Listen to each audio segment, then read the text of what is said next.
আসসালামু আলাইকুম প্রিয় শিক্ষার্থীরা, কেমন আছো তোমরা? নিশ্চয়ই ভালো আছো। আমিও ভালো আছি আলহামদুলিল্লাহ, তোমাদের দোয়ায়। আজকে অনলাইন ক্লাসে তোমাদেরকে স্বাগতম। আমাদের সিলেবাসে প্রায় শেষ পর্যায়ে আমরা চলে এসেছি, তাই না? আজকে আমি তোমাদেরকে গত ক্লাসে কি করিয়েছিলাম বলো তো, মনে আছে? গত ক্লাসে করিয়েছিলাম অনুচ্ছেদ গরু।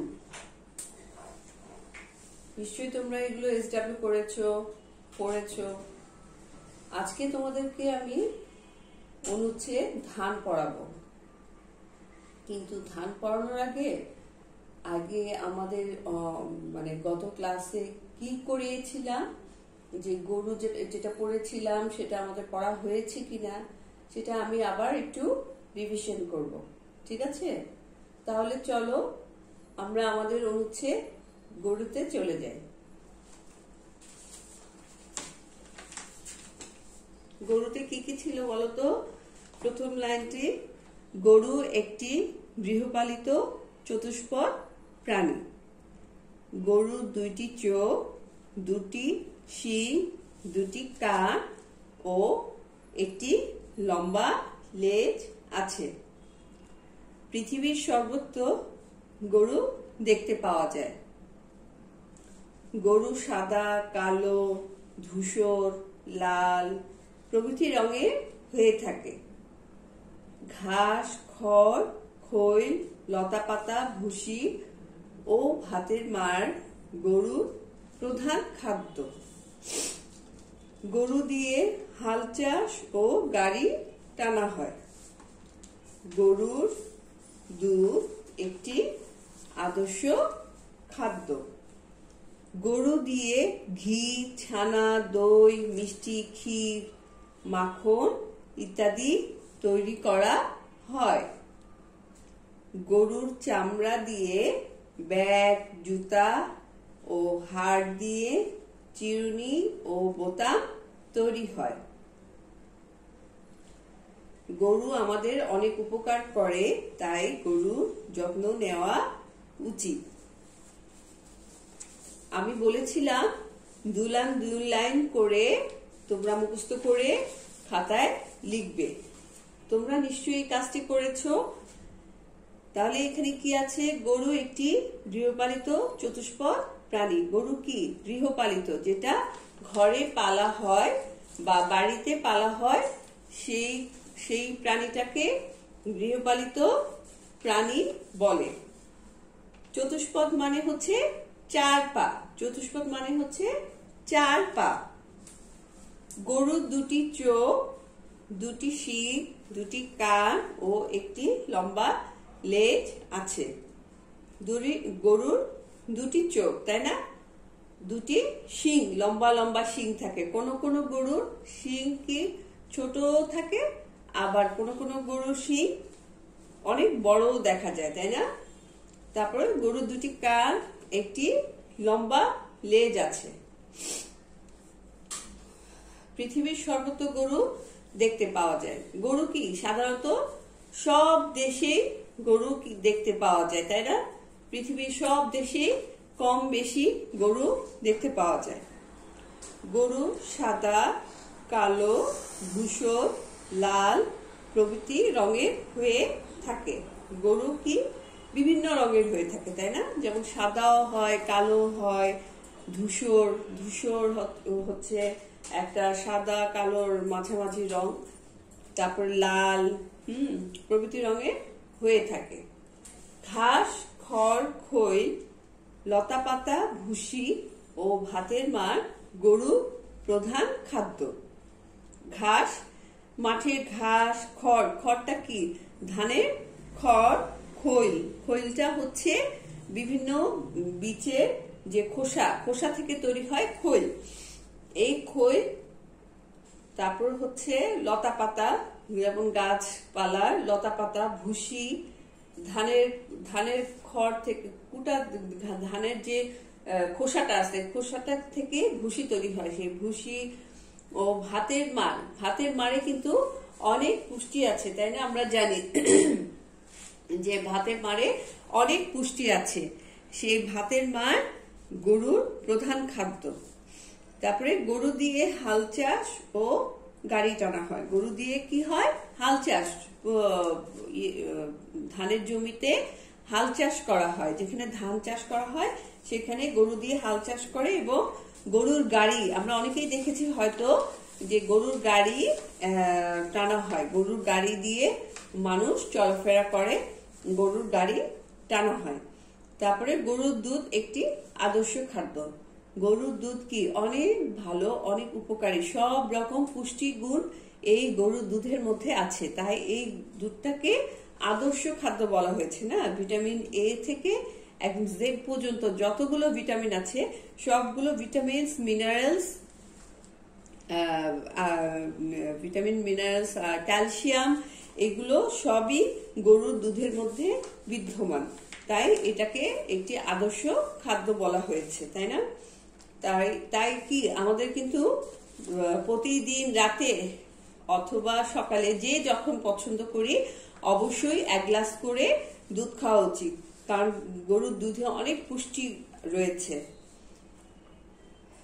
তারপরে দুধ দিয়ে ঘি, ছানা, দই, মিষ্টি, ক্ষীর, মাখন ইত্যাদি তৈরি করা হয়। গরুর দুধ দিয়ে ঘি, ছানা, মিষ্টি, দই যেটা আমরা খাই সেগুলো অনেক মজার মজার মিষ্টি, সেগুলো মাখন এগুলো তৈরি করা হয়।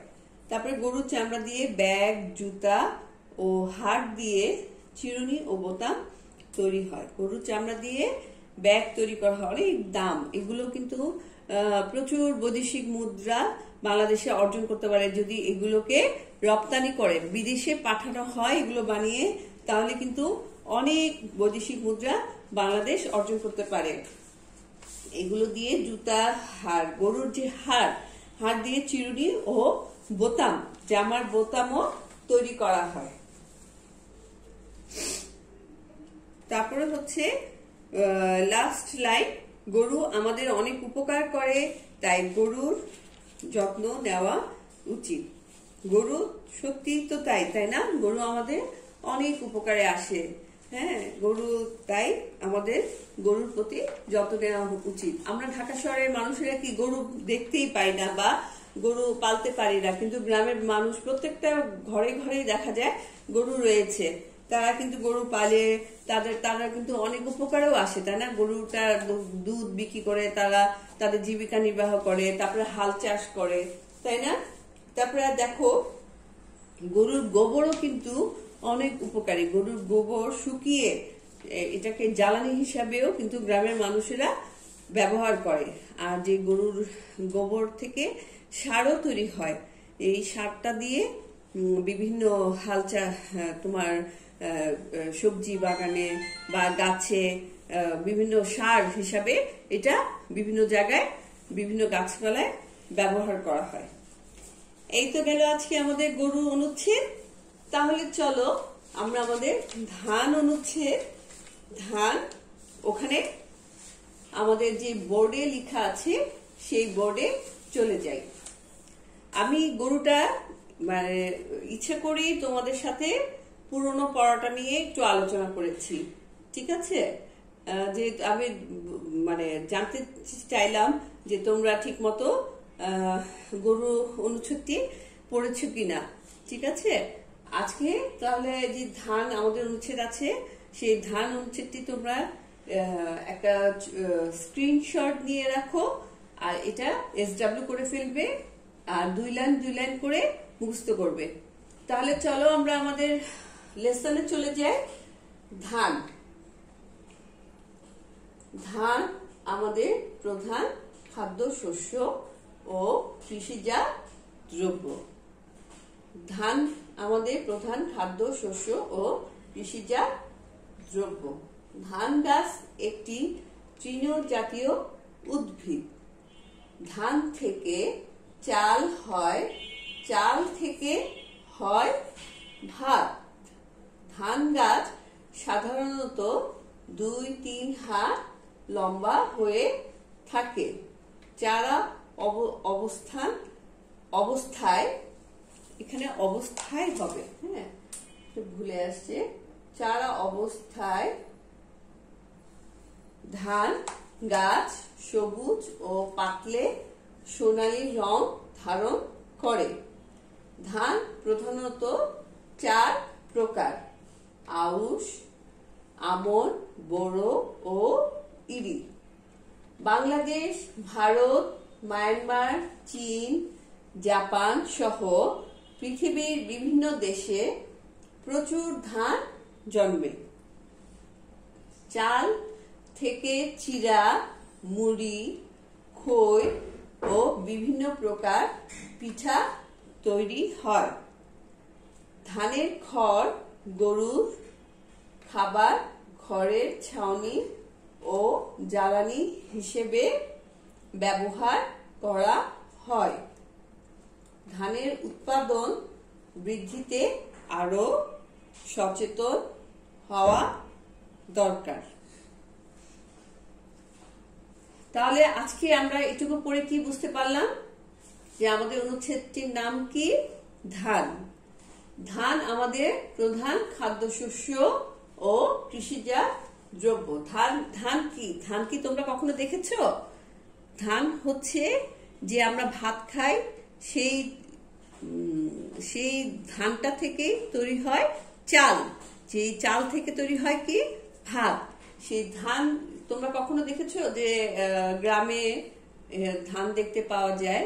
শীত মৌসুমে বিভিন্ন অঞ্চলে ধানের চাষ হয়। প্রথমে কি একটা চারা গাছ হয়, চারা গাছ লাগানো হয়, বীজ থেকে চারা গাছ হয়, চারা গাছ থেকে ধান গাছ হয়, ধান গাছে ছোট ছোট সোনালী রঙের ধান হয়, পাকলে সোনালী রং ধারণ করে, তাই না? কাঁচার সময় সবুজ রং থাকে। সেই ধান আমাদের প্রধান খাদ্যশস্য ও কৃষিজাত দ্রব্য। ধান আমাদের প্রধান খাদ্যশস্য, তাই না? ভাত কি আমাদের প্রধান খাদ্য, তাই ধান থেকে কি হয়? চাল। চাল থেকে হয় ভাত, তাই এটাকে প্রধান খাদ্যশস্য ও কৃষিজাত দ্রব্য, মানে কৃষিজাত যে কৃষিজ পণ্য আছে বাংলাদেশে, তার প্রধান হচ্ছে ধান, ডাল, তারপর হচ্ছে গম, ভুট্টা। হ্যাঁ, এগুলো হচ্ছে আমাদের প্রধান খাদ্যশস্য। তার মধ্যে প্রধান একদম প্রথমেই কি আসে? ধান। তারপর হচ্ছে ধান গাছ একটি তৃণ জাতীয় উদ্ভিদ। ধান গাছ কি? একটি তৃণ জাতীয়, মানে লম্বা একটা গাছ। হ্যাঁ, লম্বা একটা গাছ, এটাকে তৃণ মানে চিকন বা তৃণ, এটাকে তৃণ জাতীয় একটা উদ্ভিদ। গাছটা একটা উদ্ভিদ। ধান থেকে চাল হয়। ধান থেকে কি হয়? চাল হয়, তাই না? চাল থেকে হয় ভাত। ধান থেকে প্রথমে গাছ থেকে কি হয়? ধান হয়। ধান থেকে কৃষকেরা ধান কেটে বাড়িতে নিয়ে আসে, ওখানে ধান পাতা থেকে ছুটিয়ে মেশিনের মাধ্যমে ছুটিয়ে সেই ধানটাকে সিদ্ধ করে। সিদ্ধ করার পর সেটাকে আবার শুকিয়ে তারপরে সেই ধান যখন মেশিনে ভাঙিয়ে আনে, তখন সেই ধান থেকে হয় কি? চাল, তাই না? অনেক কষ্ট করতে হয় কৃষকদেরকে। সেই চাল থেকে আমরা কি রান্না করি? ভাত রান্না করি। তারপর কি? ধান গাছ প্রধানত 2-3 হাত লম্বা হয়ে থাকে। ধান গাছ সাধারণত 2 থেকে 3 হাত লম্বা হয়ে থাকে, খুব বেশি বড় হয় না। তারপরে হচ্ছে চারা অবস্থায় ধান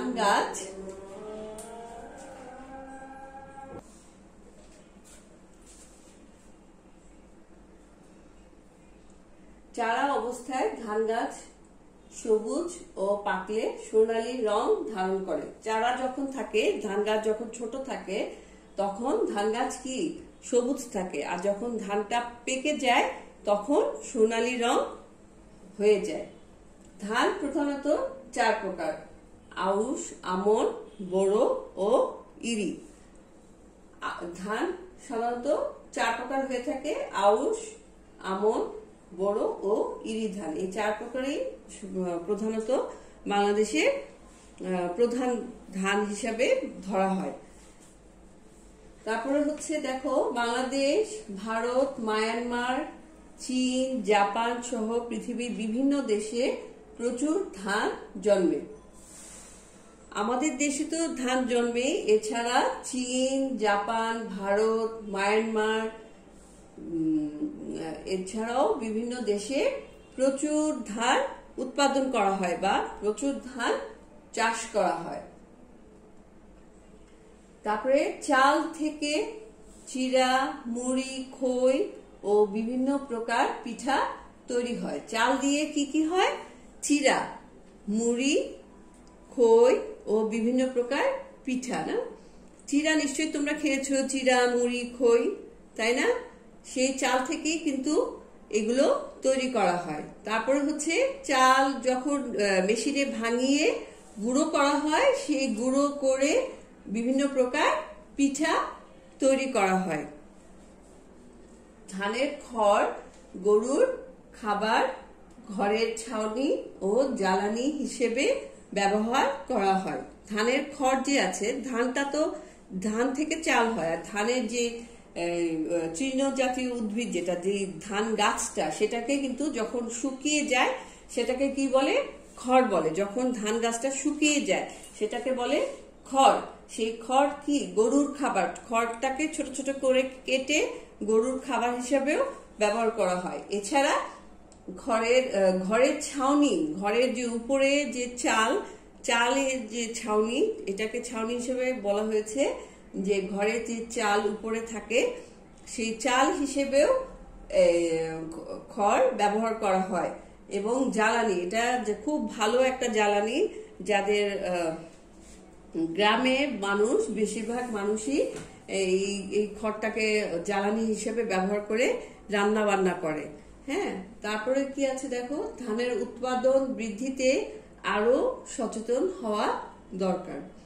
ধানের উৎপাদন মানে ধানের চাষ বাড়ানোর জন্য আমাদের আরো যত্নশীল হতে হবে, আরো সচেতন হতে হবে এবং আরো গবেষণা করে ভালো জাতের, ভালো মানের ধান উৎপাদন করতে হবে, তাই না? এইটাই হচ্ছে ধানের।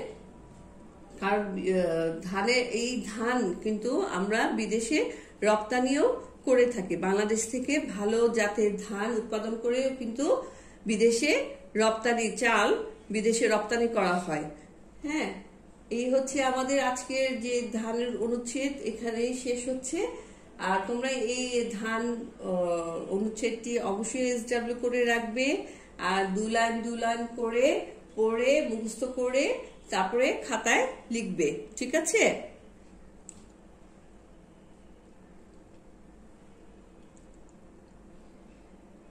সামনের ক্লাসে আমরা আমাদের সিলেবাস শেষ হয়ে যাচ্ছে। সামনের ক্লাসে আমরা আমাদের পুরনো পড়াগুলো আবার রিভিশন দিব, এক এক ক্লাসে একটা করে চ্যাপ্টার ধরে ধরে, ঠিক আছে? তো কারো যদি কোনো প্রবলেম থাকে অবশ্যই আমাকে ফোন করে জানাবে। আর এই ধানের যে অনুচ্ছেদটি, এটা স্ক্রিনশট দিয়ে রাখো, আর তোমরা এটা বাসায় ভালো করে মুখস্থ করে ফেলবে। তাহলে আজকে এখানে আমার ক্লাসটি শেষ করছি। তোমরা ভালো থেকো, সুস্থ থেকো। আল্লাহ হাফেজ।